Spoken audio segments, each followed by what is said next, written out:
हम गुंजन चौधरी एकटा पराती ल क उपस्थित भेलहुँ। हमर संग दै छथिन सोनी झा।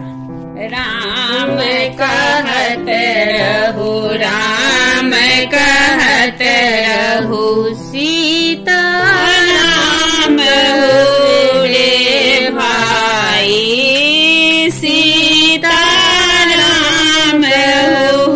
रे भाई, जे देहिया नित गंगा नहाए, जे देहिया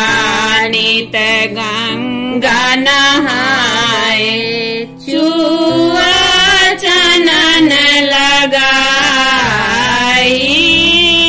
चुआ चनन लगाई, से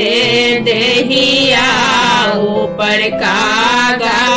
बिलखत, से देहिया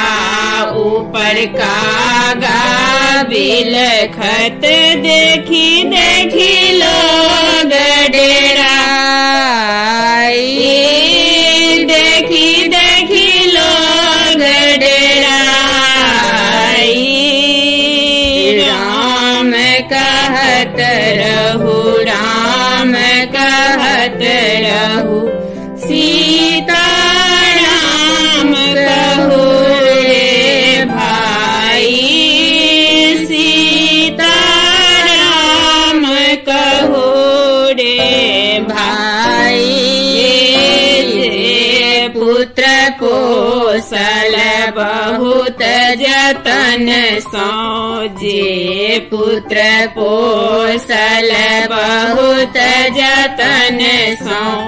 कंचन दूध पियाई, कंचन दूध पियाई, से पुत्र बोले प्रेत प्रेत का, से पुत्र बोले प्रेत प्रेत, बाबा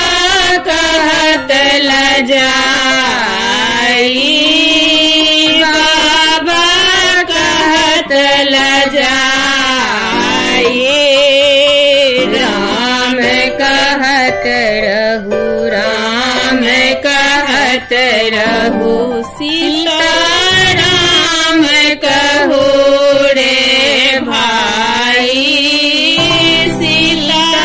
राम कहू रे भाई, जे नारी है प्राणक प्यारी, जे नारी है प्राणक प्यारी, नित दिन अंग लगाई, नित दिन अंग लगाई, से नारी बैठे हैं न्यारी, से नारी बैठे हैं न्यारी, प्राण अकेले चली जाई, प्राण अकेले चली जाई, राम कहत रहू, राम कहत रहू,